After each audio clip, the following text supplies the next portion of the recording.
Não, ela baixa eficiência. Ela baixa eficiência. O motor continua gastando a mesma coisa, mas a embreagem transfere menos potência para o circuito. É o que acontece nos nossos carros. É o que acontece no carro. Porque o motor do carro, quando está ligado, você está acelerando lá, ele está gastando a mesma potência. Só que quando você mete o pé e tira o pé da embreagem, você carrega mais ou carrega menos o motor. Você carrega mais ou menos o motor. No fundo, o que vai estar consumindo para você lá vai ser a quantidade de giros que você tem. Só que quanto mais você bota potência no motor, mais dificuldade você tem de levantar aquele ponteirinho do giro. Ponteirinho do giro, por quê? Você carregou mais o motor. Então a embreagem é isso. A embreagem é um subterfúgio para você conseguir controle de potência. Sobre o quê? Subterfúgio. Subterfúgio é uma... Refúgio. É uma malandragem, é um jeitinho, é uma forma não declarada do cara jogar energia fora. Né?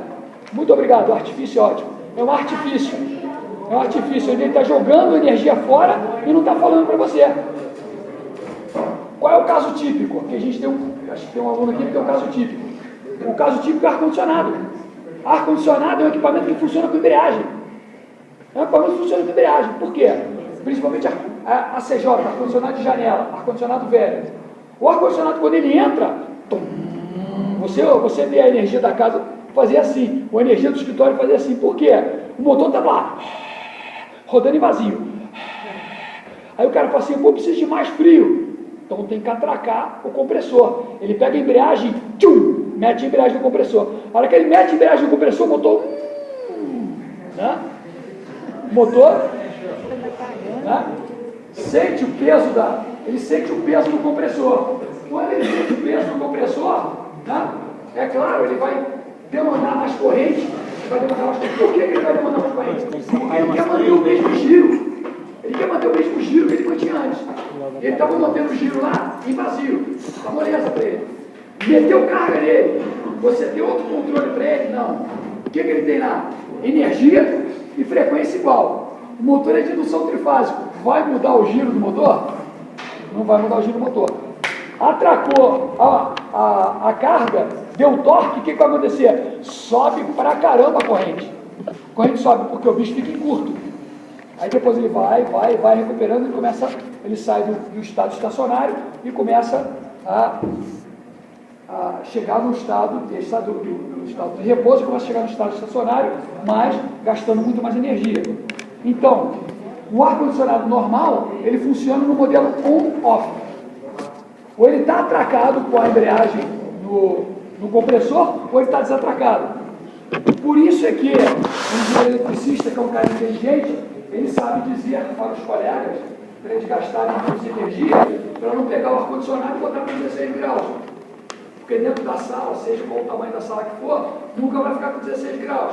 E se ela não ficar com 16 graus nunca, o que vai acontecer com o comando mecânico de atracar a embreagem do compressor no motor? Vai ficar colado. Vai ficar atracado o tempo inteiro, o motor não vai ter uma folguinha hora nenhuma. Então o melhor é você diminuir a temperatura, deixar 23, 24 graus e ele ficar on-off de vez em quando, on-off de vez em quando. Porque você vai ter o mesmo conforto de temperatura e vai gastar muito menos energia. Vai gastar menos energia. Bom, isso tudo por quê? Porque você não consegue controlar a velocidade. A gente vai ver as fórmulas agora de controle de velocidade do motor de corrente contínua. Aí. Aqui Peguei o bicho ligado. de funcionamento. Tava lá ainda. Então, qual é o modelo elétrico? Agora, do modelo do motor de corrente contínua. Né? Você tem aqui o circuito da armadura e o circuito de campo. Né? O circuito de campo lá você tem uma indutância e uma resistência. Aqui você também tem uma indutância e uma resistência, só que aqui você tem uma velocidade angular, né? De giro na armadura. Como é que esse negócio funciona? Você tem que aplicar, né, a lei de Kirchhoff para isso. Então, a tensão vai ser igual a corrente, a resistência vezes a corrente da armadura mais a tensão residual que você tem lá na armadura. Então, essa vai ser a tensão que você vai ter que aplicar no motor. Então, aqui você tem tensão da armadura, resistência na armadura, corrente da armadura e o que efetivamente vira movimento. Isso aqui é o que vira movimento. Vamos voltar para a fórmula de novo, e aí você vai ver o seguinte. Então, se esse negócio aqui é o que efetivamente vira movimento, se você variar isso aqui, porque isso aqui acaba, né, é uma decorrência, se você variar isso aqui, você consegue variar a energia que vai ser passada de elétrica, magnética para mecânica. Então você consegue variar isso quase que linearmente. Então quase, a gente vai ver numa outra fórmula aí, quase que a tensão que você aplica no motor, ela é uma função linear da velocidade. Então você varia um pouco a velocidade, você vai ter uma variação, não posso falar isso, mas quase que proporcional da velocidade de rotação do motor. Essa é a diferença do motor de indução para a diferença física e matemática do motor de indução para o motor de corrente contínua. Então, o motor de indução, infelizmente, para você variar a velocidade dele, só mudando fisicamente o número de polos, que não dá, ou você vai mudar a frequência, que é o que o pessoal faz. Ele bota um inversor de frequência lá para o motor. Só que o inversor de frequência do motor faz o motor sofrer. O motor sofre. Porque o motor é um filtro. Então ele deixa passar algumas coisas e não deixa passar outras coisas. E quando você faz a variação de frequência, já que vocês viram alguma coisa de transformadas de Laplace e HDS, então em vez de você ter lá uma única frequência,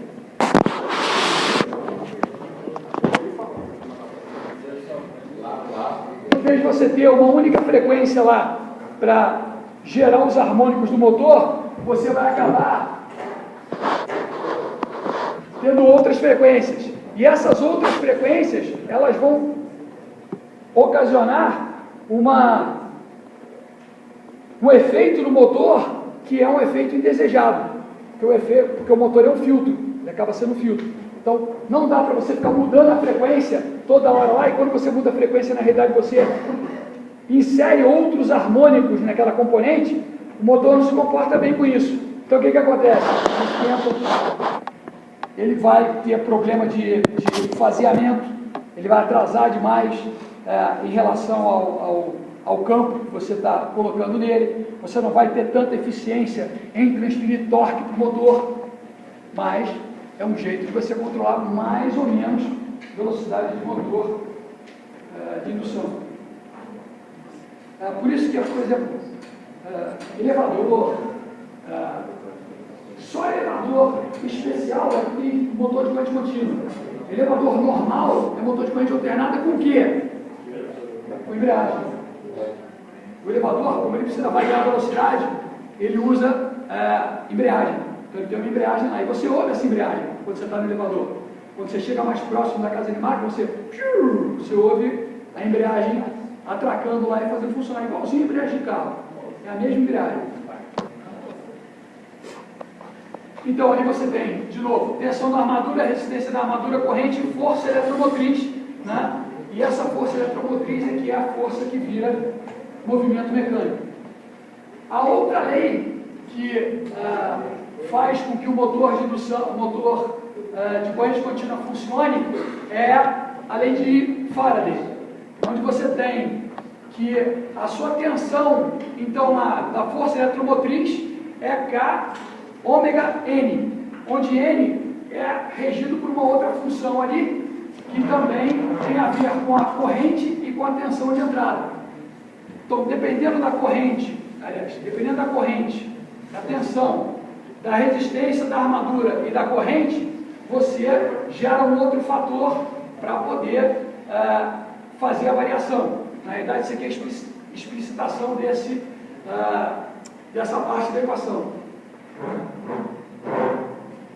Agora sim, N é a tua velocidade de rotação, é uma constante do motor, cada motor tem a sua constante lá, porque depende do número de polos do rotor, a parte de interconexões, porque o motor de indução, a gente pode trabalhar com 3 polos, com 6 polos, com vários números de conexões diferentes para você poder fazer a interligação dele. Um motor de corrente contínua, você também pode gerar mais de enrolamento para aumentar a eficiência do motor. Quando você chega nesse número de polos perto do infinito, você vai ter o quê? Um motor de passo, onde você consegue fazer uma movimentação angular do motor. E por que você consegue fazer uma movimentação angular do motor? Porque ele tem ali um conjunto de espiras que está fazendo um polo positivo e negativo, e você está colocando o circuito do rotor naquela mesma posição. Então você manda ele sair daqui, ele sai para cá, ele sai só para o próximo. Você só energiza o próximo polo. Então o motor, ele anda dessa maneira. Tá? Aí você coloca, se você quiser a excursão, então você chama os nossos amigos lá, engenheiros mecânicos. Os engenheiros mecânicos vão botar redutores e outras coisas lá para o motor trabalhar exatamente como você precisa. Então vamos ver aqui. Então a velocidade, ela é uma função da especificação do motor, a tensão menos a resistência interna e a corrente dividido por esse parâmetro aqui, que é o fluxo de entreferro. Esse fluxo de entreferro é uma grandeza magnética que também está presente no nosso estudo de transformadores. Não sei se vocês sabem, quanto maior a frequência, mais ineficiente é o ferro, e por isso que os transformadores de alta frequência têm núcleo de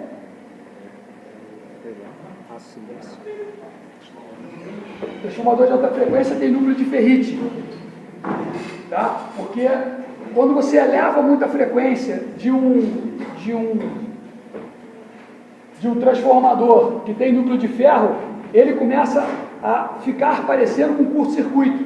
Ele deixa passar a frequência, ele não age mais, então você perde a capacidade daquele campo B magnético de transformar, porque ele vai tão rápido e a composição do material, ela é tal que ela não consegue flexionar para cada mudança de fase que você tem na frequência. Então, quanto maior a frequência, você tem que acabar mudando o tipo de material. Não sei se vocês sabem, se alguém aqui já andou de avião, mas ainda não prestou atenção, ou se ele já era meio engenheiro eletricista, ele vai prestar atenção. Se você for ver na tomadinha do banheiro lá, dos aviões, tem lá a tomada 110 e 220, qual é a frequência da energia de corrente alternada no avião? Tem alternada? Tem alternada?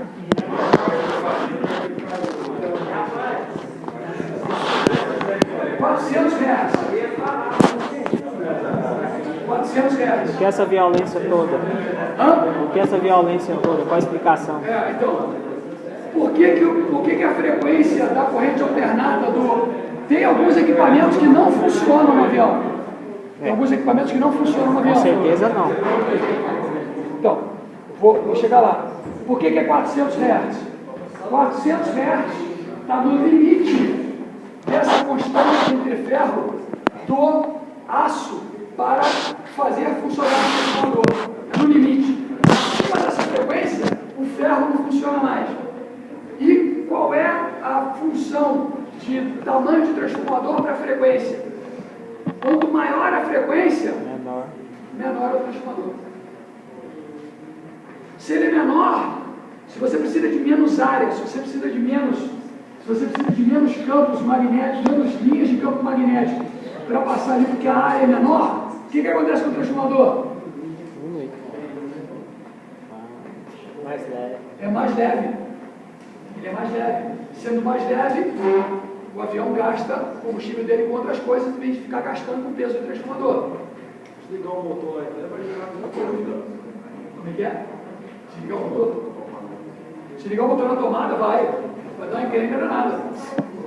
Vai cair, vou mal. O que mais se usaria para mapear? Carregador do notebook, celular, notebook. A grande maioria dos equipamentos que a gente usa hoje, esses equipamentos eles têm uma faixa de frequência muito grande para funcionar. Apesar de eu dizer, por exemplo, o seu notebook deve funcionar em 400 Hz. Carregador de celular funciona em 400 Hz. Por quê? Porque principalmente aquela fonte de celular lá, aquela fonte é de graça. Ela funciona em quase qualquer situação. Ela funciona na situação, ele tem um retificadorzinho lá no transformador, o que ele faz é pegar esses 400 Hz e fazer esses 400 Hz virarem corrente contínua. Então, a grande maioria dos nossos equipamentos hoje, ele pega ou 60 Hz ou 50 Hz e transforma em corrente contínua. Então isso vai influenciar mais em motor. Influenciaria mais em motor. Então, se você tiver, por exemplo, um barbeador elétrico que funcione com corrente, não, por exemplo, o meu barbeador ele não tem problema de funcionar no avião. Bateria. Porque o meu barbeador, ele na realidade ele tem um carregador de bateria e funciona a bateria. Então o que é o meu barbeador? O meu barbeador também tem um retificador e um capacitor lá que transforma aqueles 400 Hz em corrente contínua. Secador de cabelo. Não é uma fonte. Secador de cabelo. Secador de cabelo é encrenca.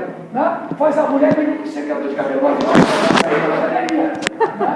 Porque o secador de cabelo vai tirar. Tem aquelas máquinas assim, já tem uma máquina de que eles fazem o liquidificador. Deve dar um dia, eu acho que não faz nada.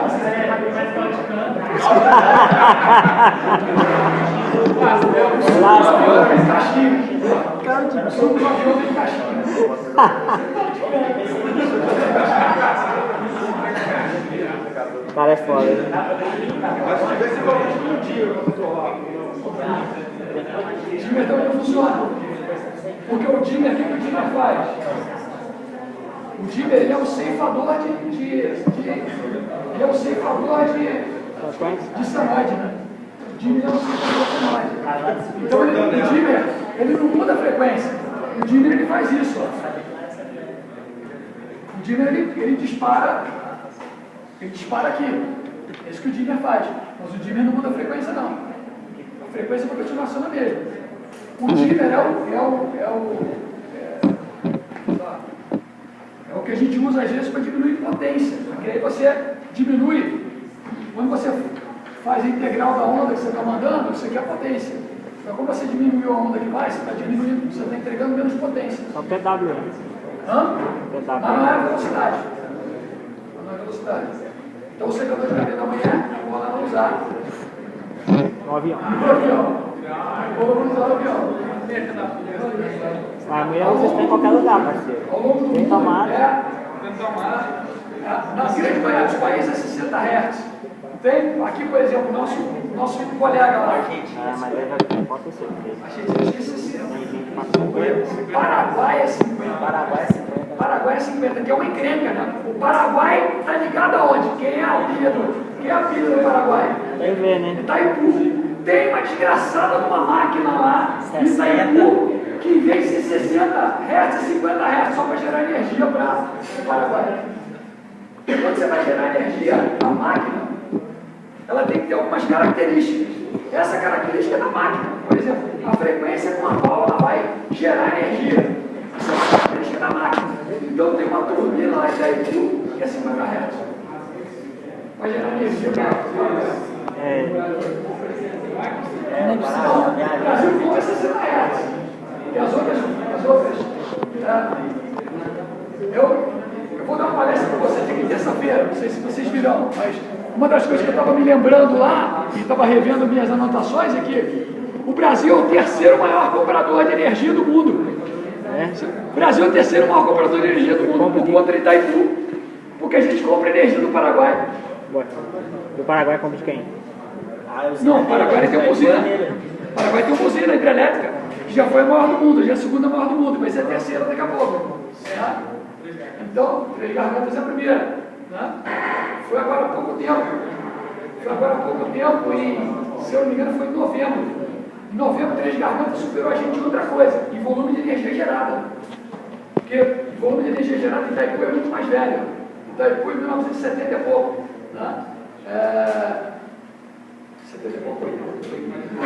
89 só. Não, acho que é 80, não. 85, 83. É 83, uma coisa dessa. Ela foi construída em 70 e pouco, 83. Isso aí. Então, Itaipu gera desde 83. 3 carranças, está gerando tem 10 anos, só que ela tem tanta potência a mais que Itaipu, que ela agora em novembro ela superou em potência gerada em Itaipu. É isso, perdeu. Bruto, hein? Superou potência gerada. Então, para a gente entender, é uma constante, essa aqui é a constante também física do motor, que entra em ferro. Isso aqui é a característica das espiras lá de polos, e aqui a velocidade. Voltando à fórmula de novo, então a velocidade é uma constante que tem a ver com o quê? Com as características físicas do motor. Uma outra constante que tem a ver com as características magnéticas do motor. Tensão menos resistência interna corrente.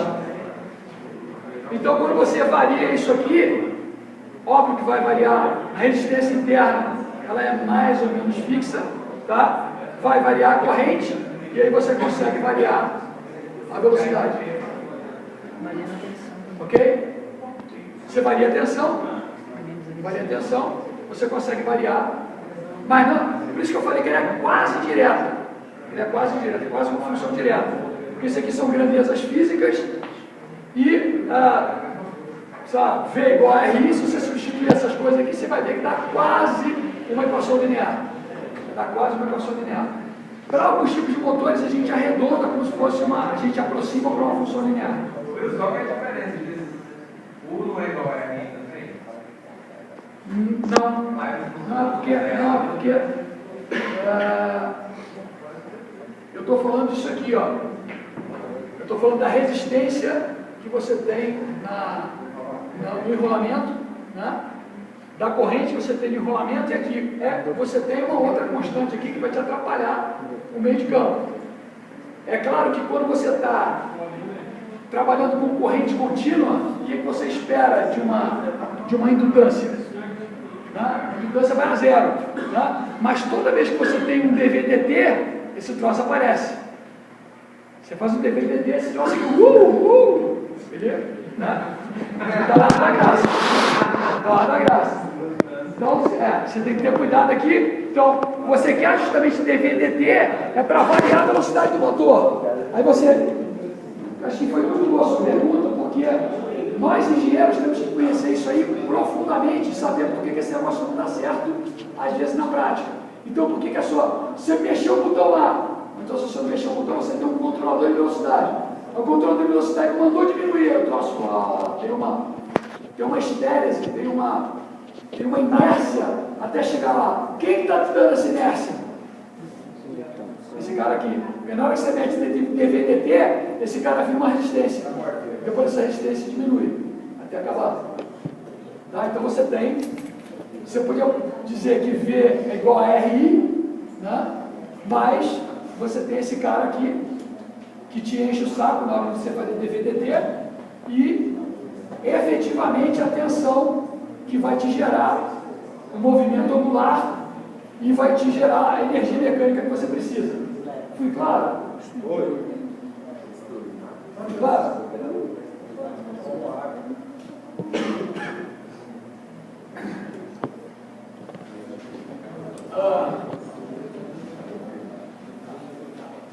Quando você tem um motor muito bom, onde a corrente, a resistência do fio é quase nula, né? E aí você pode fazer, então, com uma resistência muito baixa, então, RI, né, vai ser muito pequeno. Então, quando você aproxima isso para uma equação de uso, você vai ter que a velocidade do motor é uma função linear da tensão. Ok? Ela é uma função linear. Então, quanto melhor for o seu motor, mais isso vai acontecer. Porém, como bons engenheiros, vocês têm que saber o que acontece. Eu várias vezes recorro a... eu acho ruim quando o aluno fala para mim assim, professor, mas na prática a teoria é outra. Né? Na prática, quando eu vou fazer e tal, Se eu não tivesse a formação teórica que eu tenho, eu admito para vocês, eu teria andado muito pouco na vida. Porque toda vez que eu tenho um problema, eu gosto de problema grave, eu gosto de problema sério, eu gosto de problema que 3, 4 pessoas já mexeram e não conseguiram mexer, o cara me chama. É desse problema que eu gosto, eu falo aqui. Quando eu vou para cima do problema, eu vou para cá. Ó. Eu pego lá. Hora dessa. Eu pego a literatura. Você vê no computador, sei lá. Eu pego a literatura daquele caso específico e eu vou estudar o caso inicial daquele problema específico. Eu vou ver lá como é que é a modelagem do motor, o que acontece, para eu me lembrar. Tem que me lembrar que tem um L aqui. E esse L desgramado, ele faz, né? Ele tem resistência DVDT. Ele é resistência DVDT. Então eu vou ter que entender esse tipo de coisa para poder resolver o problema. E até hoje tem dado certo. Quer dizer, eu não faço mais nada do que estudar. Enquanto os outros caras eles não resolvem o problema, o cara, tá bom, é isso aí, o que você quer? Ah, eu quero assim, assim, assim. Eu falo, tá bom, peraí que eu já te dou uma proposta. Eu não falo, cara, vai ser 10 reais. Você vai lá e derruba ele. Eu falo, peraí, você pode aguentar? Então tá bom, então eu vou fazer. Agora vou aproveitar o feriado, tem uma empresa aqui que vai me levar. Vou pegar um avião, vou para um lugar aí para resolver um problema de uma empresa que tem na área elétrica. Vou resolver o problema dele. Mas por quê? Os caras já tentaram lá na cidade, não conseguiram, isso é outro estado. Já tentaram lá na cidade, não conseguiram, tentaram um monte de coisa, não conseguiram. Aí apareceu essa empresa, desse conhecido meu daqui. Aí o cara foi lá, bateu a cabeça e voltou. Aí já pagou umas 10 passagens de avião. Né? Aí ele sentou comigo lá, falei, cara, vamos ver, me apresentou os problemas das medidas que ele fez e tal. Fui lá, fiz umas simulações e falei, olha, eu tenho quase certeza de que eu vou dar jeito. Mas eu não te dou certeza absoluta, porque já foram 4, 5 colegas meus lá, engenheiros bem formados que conseguiram, eticamente até eu não posso falar isso. Eu posso falar que o cara é cabeça de bagre e que ele não resolveu, porque ele não sabe estudar, não sabe ler. Não posso falar esse tipo de coisa. Então, mas, se tiver passado pelo professor Wilson, tem jeito.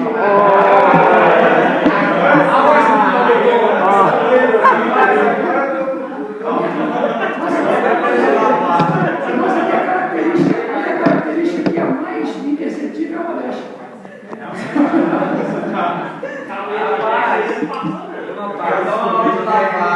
Modéstia é mais imperceptível de todos. Então vamos lá, eu volto por isso aí e vou resolver o problema. E eu vou viajar com o cara lá, tá? Vou para longe e tal, e vou dar E 5 mil? Rapaz, 5 mil aonde? 5 mil não sai nem da minha. 5 mil é bom telefone. Não paga nem meia hora. 5 mil não vou. Consultoria cara. 5 mil não vou.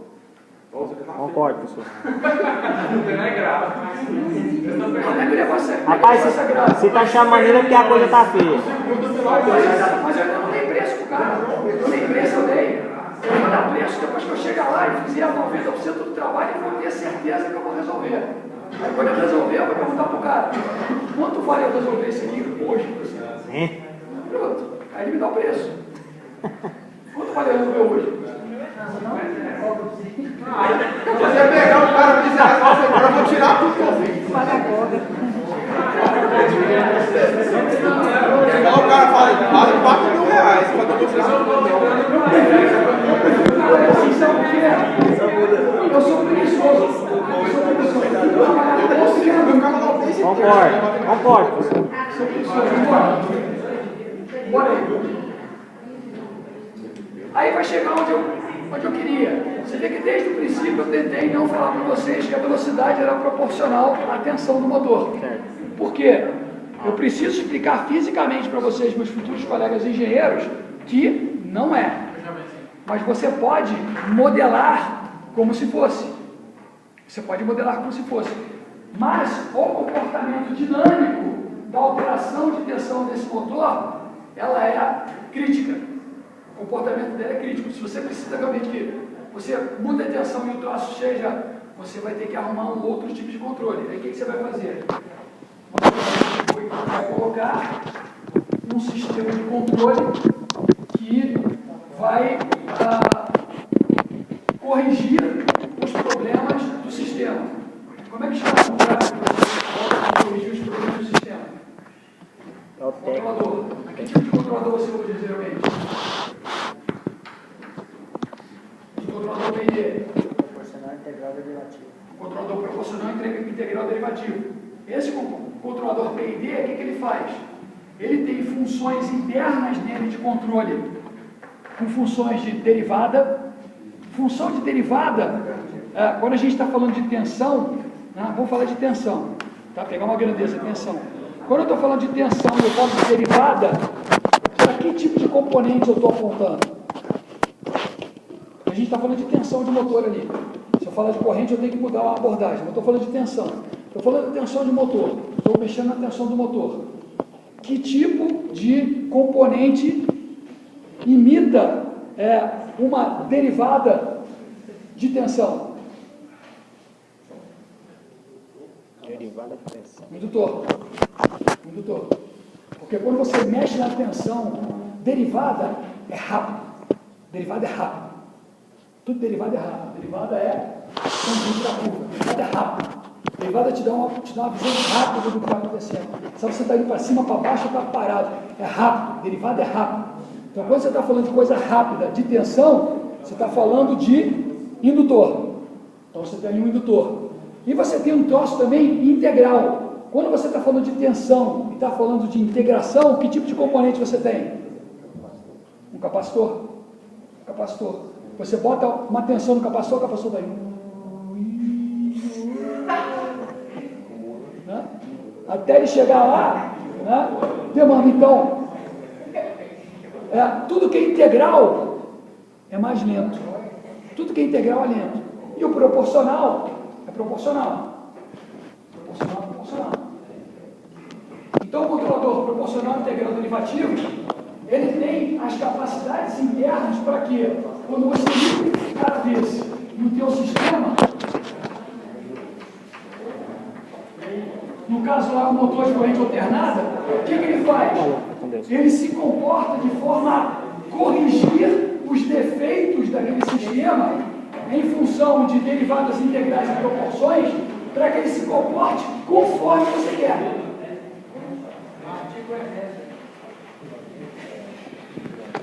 Para que ele se comporte conforme você quer. Não é muito...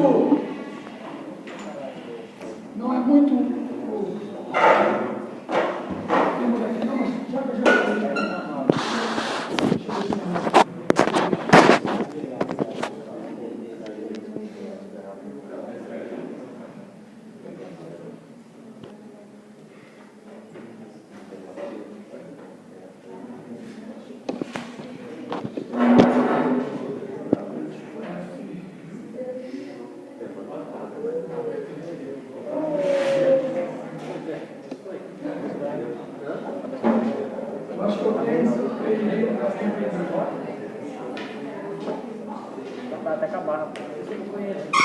Sei lá. Eu vi essa ferramenta aí, porque eu dou aula de controle, eu acho essa ferramenta sensacional. Isso aqui é uma planilha Excel. Isso é uma planilha Excel que se comporta como um controlador PID em cima de um processo que você tem.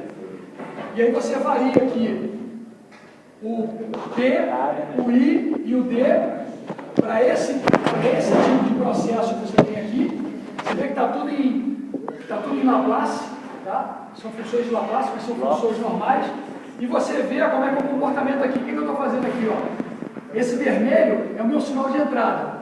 Então eu dei um sinal degrau aqui, o de T, mandei um sinal degrau de T, e olha como é que com essa 060 aqui, olha como é que o sistema se comporta. O sistema, ele dá uma atrasada, sobe, tem um overshoot, desce um pouquinho e estabiliza. Tá? Vamos fazer uma análise aqui. Nós que vocês são todos engenheiros eletricistas, e eu também que sou engenheiro eletricista. Deixa eu botar um 0 aqui.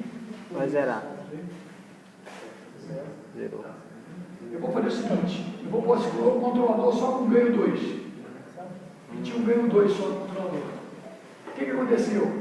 A minha meta é chegar no vermelho lá. Olha o que aconteceu com o controlador. Vai ter na Ele metade. deu um atraso. Por que ele deu um atraso? Porque ele tem um negócio, esse sistema ele tem uma característica aqui, ó. Ele tem essa característica aqui, ele tem um A elevado aqui. Esse A elevado aqui, ele gera um delay. É o chamado tempo morto. Esse sistema ele tem um tempo morto, como por exemplo, sistemas térmicos. Todo sistema térmico tem um tempo morto. Se você pegar um ferro de passar roupa, ligar na tomada e botar o ferro na sua cara, queima você? Não, por quê? Porque ele vai estar friozinho. Até ele chegar a 65 graus, que é a temperatura que vai queimar a gente, ele demora um tempo. Então ele tem um tempo que parece que nada acontece, mas depois ele vem subindo a temperatura. É esse tipo de comportamento do sistema que dá esse tipo de coisa. E o comportamento em Laplace é isso aqui, é essa exponencial que dá isso. Tá? O que está acontecendo aí? Isso é uma característica de controle. Qual é a característica de controle? Toda vez que eu tenho essa exponencial aqui e eu só entro com um controlador proporcional, eu nunca chego na meta. Eu nunca consigo chegar no set point. Eu sempre fico com um negócio aqui chamado offset. Então, quando eu tenho isso e eu só meto o controlador proporcional, dá offset. Pelo que está acontecendo aqui, por essa característica de curva, deixa eu mexer mais aqui. Então, eu estou com um 2 no controlador. Vou botar um ganho 4 no controlador. Deu uma sacudida boa, hein? Vou botar um ganho 6 no controlador. Ixi. Vou botar um ganho 5 no controlador. O que está acontecendo com esse cara? Quanto mais eu boto o ganho nele, ele está divergindo. Então, o que está acontecendo? Está acontecendo que essa função daqui, quando ela está toda incorporada, eu estou colocando um polo nele. Isso aqui acontece quando eu tenho uma fração e o denominador tende para infinito. Isso, na linguagem de Laplace, chama-se polo. Né? Isso aqui é uma divergência de polo. Eu estou chegando próximo do polo. Quer dizer o seguinte, lá naquela equação, quando eu faço a equação final desse processo aqui, eu tenho alguma coisa como isso, 1 sobre S menos 4. Quanto mais próximo de 4 eu chego, mais isso aqui acontece. Isso é o polo. Essa fração aqui tem um polo em 4. Está comigo? Quando eu ter 4 aqui, esse troço vai, 1 sobre 0, vai para infinito. Então, quanto mais próximo de eu chegar aqui, esse troço vai divergir, você vê. O 5 aqui vai abrir um pouquinho. Quando eu dou 6, olha o que vai acontecer. Olha o que está acontecendo, não. Estou chegando a 600 mil. Estou chegando a 600 mil, então estou indo para o infinito. Tá? Moral da história. Eu não posso botar no controlador com ganho, simplesmente com ganho proporcional para esse cara. Né? Vou botar ele com ganho 1. Botar ele com ganho 1, pelo menos eu não tenho overshoot. Mas eu vou fazer o seguinte, então tá bom, vou deixar 0 aqui. Não tem ganho de nada, de nada. Tá bom. Então, como o sinal passa num cara que é ganho 0, o que acontece? No final não tem sinal nenhum, não sai nada do outro lado. Eu vou botar agora um pouquinho de derivada nesse cara. Vou botar 2 de derivada nele. Olha o que aconteceu. Fui pra caramba. Então eu vou botar mais derivada nele. Vou botar 4 de derivada nele. Só aumenta o ruído. O que isso denota para vocês, futuros engenheiros? O que isso denota para mim, engenheiro? Denota que esse sistema que está aqui, ele não é um sistema que gosta de derivada. Quer dizer que eu estou botando mais derivada nele, está falando, pô, que saco, ele não reage, tá vendo? Ele não reage. Na nossa linguagem de engenheiro, isso quer dizer que esse processo, ele é parecido com derivada ou ele é o contrário de derivada?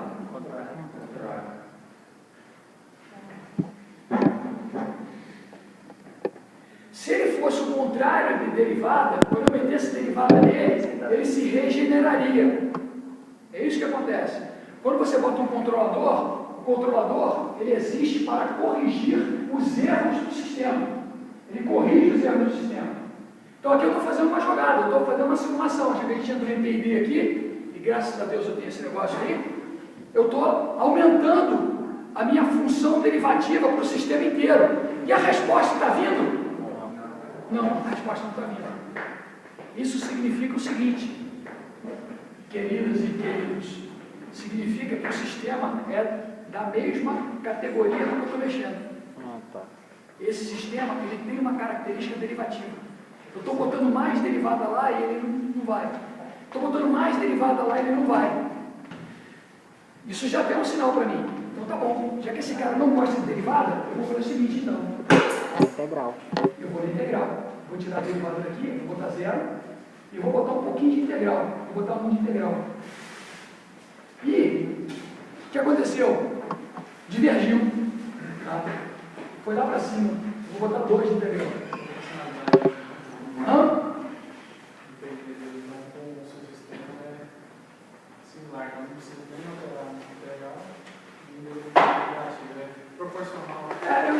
Eu já coloquei esses números aí, já são números para aluno. Né? Porque eu tenho essa planilha aí, ela tem, se licença, tem. Você tem outras coisas também, que você analisa cada tipo de sinal, para ver como é que... Isso aqui é o controle, por exemplo. Isso aqui, ó, o degrau está aqui, ó. O degrau vem aqui, tchum. Olha o que o controlador está fazendo, o danado do controle. Ó, saída do controle. Olha o controle que ele está fazendo. O controle está vindo aqui, ó. Está vindo aqui, ó. Ele está mandando sinal de 5 para o sistema. Para quê? Para corrigir características negativas do sistema. Ele está metendo, enquanto aqui vem um sinal de 1, ele está gritando no ouvido do cara, está metendo 5 lá. Para quê? Para ele se comportar mais rápido, para corrigir os erros que tem no sistema. Para compensar os erros que tem no sistema. Tá? Então é isso que o engenheiro aprende a fazer e é isso que ele acaba fazendo. Por que eu estou mostrando isso? Vou conectar de novo com a nossa matéria. Por quê? Quando você pega um modelo de motor e você simplifica o modelo de motor com um negócio muito simplesinho, ele vai ter erros que depois você não consegue controlar. Aí o que você faz? Você mete um PID nele. Você mete um PID nele de calibre. Que aí o PID vai corrigir esses erros que o sistema tem. E aí a velocidade de resposta que você precisa, aquela parada que você precisa que o motor dê, aquela velocidade de resposta, ela vai acontecer. Você bota o controlador. E aí você vai sintonizando o controlador. Por exemplo, botei 2, vou botar 3 aqui, ó. Então, olha só, quanto mais integral eu estou botando, o que está acontecendo com o sistema? Está estabilizando. Quer dizer que falta integral, esse cara aqui, é igual o médico, quando você faz exame de sangue lá, o médico fala, tá com pouco ferro, bota ferro no negão, né? Então, se você está com anemia lá, o cara quer te botar ferro, cuidado, né? Então tá lá, ó. Esse cara aqui, não, ele tem pouca, né? Ele tem pouca integral, mete integral no cara. Mete integral no cara, só que você não pode botar demais. Anemia. Anemia está com integral. Aí vou lá, vou botar 4. Vou botar 5. Vou botar 6. Vou botar 7. Vou botar 8. Aí você está vendo que outras características estão aparecendo. Eu estou diminuindo, eu quero 6. Ó, no 6 eu tenho overshoot. Então, se eu quero que a característica do sistema seja tempo para chegar no set point, esse aqui chega mais rápido. Mas ele tem um overshoot. Meu overshoot aqui tem mais ou menos, ó, aqui é 20%, está em 8%, 10% aqui. Eu tenho um overshoot de 10%. Se eu preciso que não tenha overshoot, o que eu vou fazer? Mais lento também, né? Mas ficou um pouco mais, então tudo é uma solução de compromisso. Mas, pelo menos, você pode fazer essa solução de compromisso sem ter que mexer naqueles parâmetros de característica do motor. Você não vai mexer na característica do motor, você vai mexer na característica do controle do motor. A gente foi para o laboratório, mas a gente não viu lá controladores PID. Tem lá no laboratório controladores PID. A gente pode fazer essas simulações lá com controladores PID. Então vamos lá, vou botar o 8 aqui agora. Estou com 8. Você vê? Quase não tem overshoot. Agora eu vou botar lá 11. Está vendo? Não tem zero de overshoot. Mas ele demora mais para chegar. Porém, se isso aí é um controle de um elevador de hospital, controle de elevador de hospital, você quer que tenha overshoot ou não tenha overshoot? Não tem overshoot. O que é overshoot? O que é overshoot? É aquela corcova de camelo que aparece ali, ó. Essa corcova aqui, ó. Tá vendo a corcova aqui? Na prática. Na prática é o seguinte, o elevador, vamos dizer, o elevador tem que parar aqui, ó. Você quer que o elevador pare aqui. O elevador vem descendo. Aí fala assim, uou! Aí depois ele volta. Entendeu? Apesar de eu ter feito uma overshoot ao contrário, então vamos fazer do jeito certo lá. O elevador vem subindo. Aí tem que parar aqui. Ele fala assim, ó, uou! Aí ele volta. Ele para. Tá vendo? Ele vai parar aqui, ó. Porque esse aqui ainda tem um overshoot, tem um under aqui também, ó. Ele faz assim, ó, uaf. Tá vendo? Então o que ele faz? Ele faz assim, depois fala assim, vem, depois para. Você quer isso no elevador? Não. Professor, a gente poderia assimilar isso aí com tempo de aceleração, por exemplo, do motor? Também. A rampa ali? Também. O BD me acha exatamente nisso. Você viu o motor aqui? O que seria aqui? Tradução de overshoot? Overshoot é ultrapassagem. Overshoot significa ultrapassagem. Chute por cima, overshoot é chute por cima, mas é ultrapassagem. Então, quanto você ultrapassou daqui que você não deveria ultrapassar?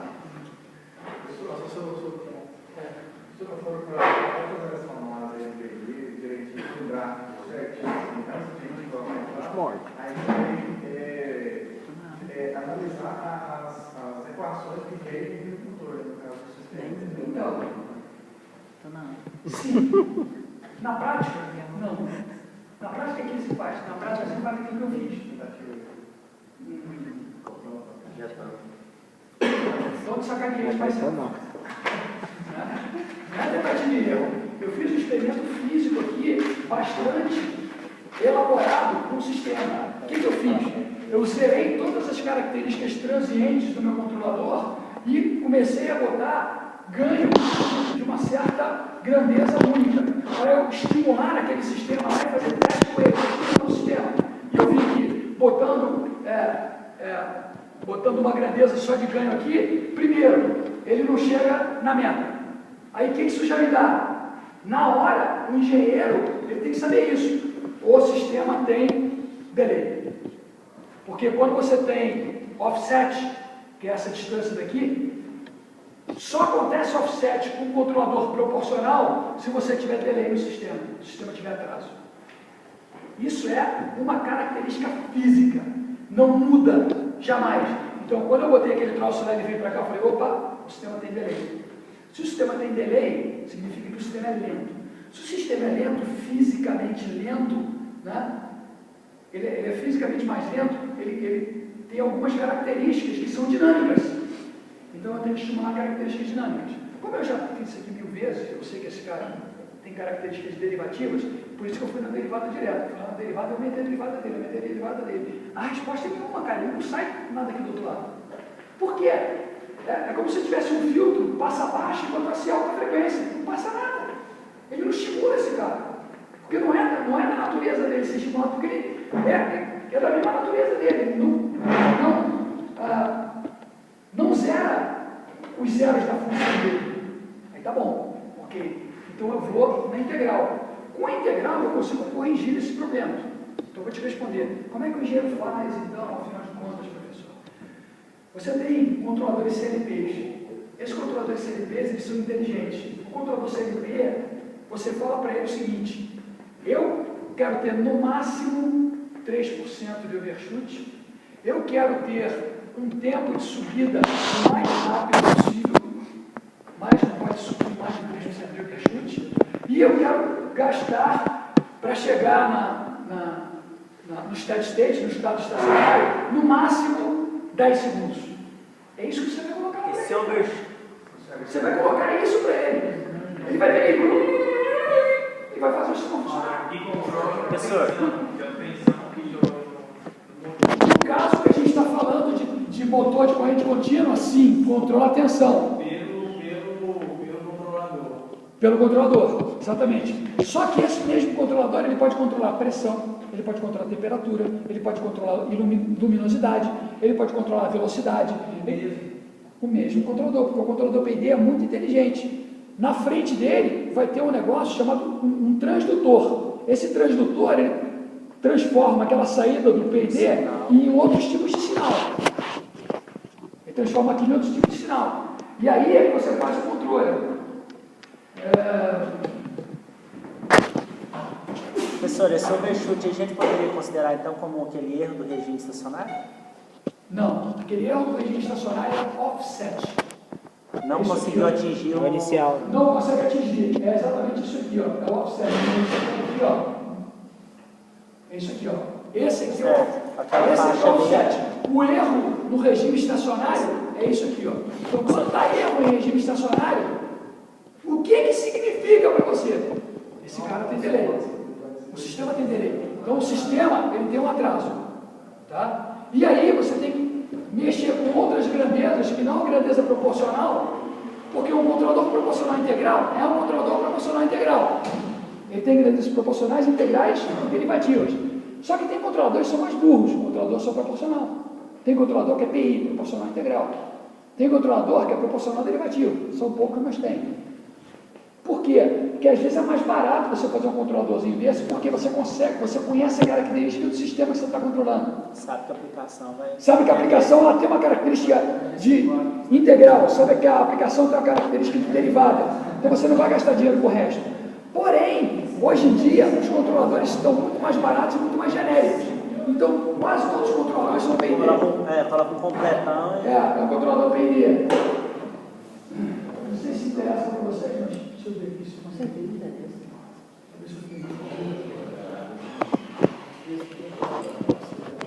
Hã? Por exemplo, eu trabalho com esse gerador para controlar o gerador e a gente fez isso mesmo. Agora a gente está saindo, já sabendo da teoria, como funciona. Saber regular. Então, você tem o supervisório, por exemplo. Né? O que é o supervisório? O supervisório é um software que controla um monte de CLT juntos. Isso é um software supervisório.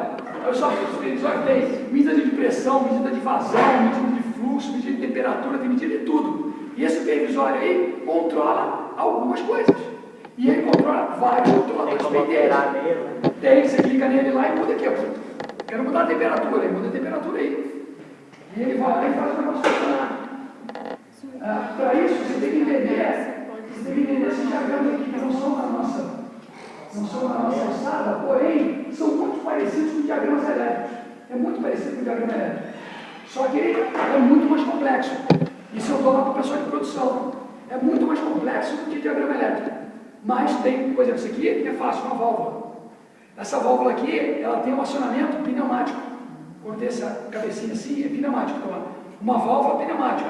Aqui passa vapor. Então, esse sistema aqui, o que ele faz? Ele controla o aquecimento desse fluido. O fluido entra por aqui e sai por aqui, com o quê? Uma passagem de vapor. Aí o que o cara controla? O cara controla a ligação, a abertura ou fechamento da válvula, né, com um controlador. Isso aqui significa uma linha, quando tem uma linha assim com um tracinho, significa controle pneumático. Esse TY aqui é um transdutor de pressão. Esse cara foi um transdutor de pressão. Ele transforma uma coisa pneumática numa coisa de pontilhado. Pontilhado é ligação elétrica. Então tudo isso daqui, ó. Os caras têm que aprender tudo isso aqui, ó. Opa, passou. Isso aqui, ó. Simbologia. Eles têm que aprender toda essa simbologia aí. Isso é uma norma ISA internacional. ISA 5.1. Os caras têm que saber isso. Essa norma tem quase 1000 páginas. Passa essas coisas pra gente. Posso passar. Tem aí. Aí você vê. Você tem sinal então. No pendrive resolve agora. Isso aqui pode ser um impulso, um suprimento. Isso aqui tem um sinal pneumático. O pneumático é esse aqui com 2 cortinhos. Sinal hidráulico é esse L aqui. Sinal eletromagnético ou sônico guiado, né? Ligação por software. Sinal binário pneumático. Né? O que é sinal binário pneumático? Vai, tem, não tem. É sopro. Tem coisa que você manda soprar impulso. Aí você sopra impulso assim. Então, sinal não definido, sinal elétrico, ele pode ser tracejado com 3 tracinhos. Isso aqui é um tubo capilar. Isso aqui é sinal eletromagnético. Ou sônico não guiado, ligação mecânica, sinal que seria só um resumo, para os caras poderem entender como é que esse troço aí funciona. Né? E aí você tem os tipos de sinais para os equipamentos. Quando é uma bolinha só é montagem em campo, quando está um traço no meio é acessível ao operador, quando tem dois traços lá, normalmente acessível ao operador, né? Quando tem um lugar que está no quadro, um troço desse aí é um negócio diferente. Então, tipo de válvula, né? Tipo de medidor, né? Como é que esse troço funciona, o cara tem que entender isso aqui, como é que funciona. Ele tem que ler esse troço. Tem um troço aqui que toda vez que eu leio, dá um jogo, tem um PT aqui, né? Então, Temperatura. Botão de volta. Então, poderia até ser, mas a nomenclatura desse troço é complicada. O T é de transdutor. O P diz o que ele é, pressure. Pressão.